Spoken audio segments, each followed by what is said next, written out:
We have issues with these types of roofs for transitions. So we're going to walk you through what a transition zone looks like. So minimum manufacturer code, typically speaking, for some flat roof products can be 8 inches.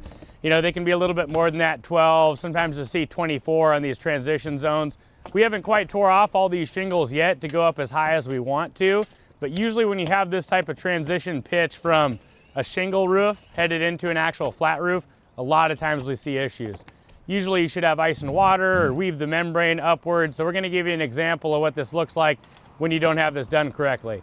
We're on a job here flat roofing in Vancouver, and again, like I said, the shingles haven't been tore up all the way, but as you can see behind us,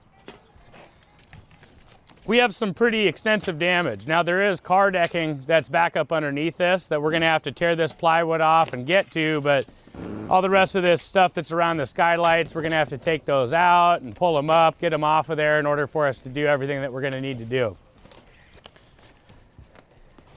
That plywood is obviously gonna have to get changed out. We've got some weird shimming that happened over here too with trying to kind of float that gap.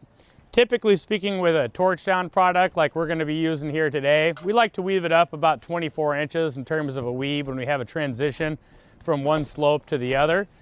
What we're tearing up right now is a TPO or a PVC product. I haven't pulled the back over to look at. Usually it'll say on a little line kind of which one it is. It's basically just a membrane roof.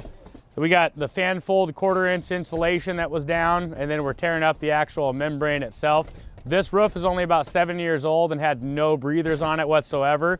The rest of the field, plywood wise, doesn't look that bad. There's a couple areas that definitely need some attention. We're going to be doing some new scuppers, and it's a nice day out, so it's got to dry out a little bit right now, but on those locations over here with the scuppers, you can see where it's really started to hold a lot of water.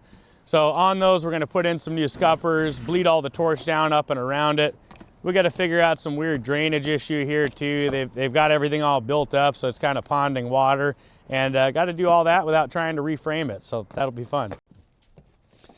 All right, so this section right here, they tried to float the plywood a little bit different. So a lot of times you'll have, you know, this kind of abrupt edge, but I don't know why they did that on this one, because I mean, you're sticking the edge here as opposed to here.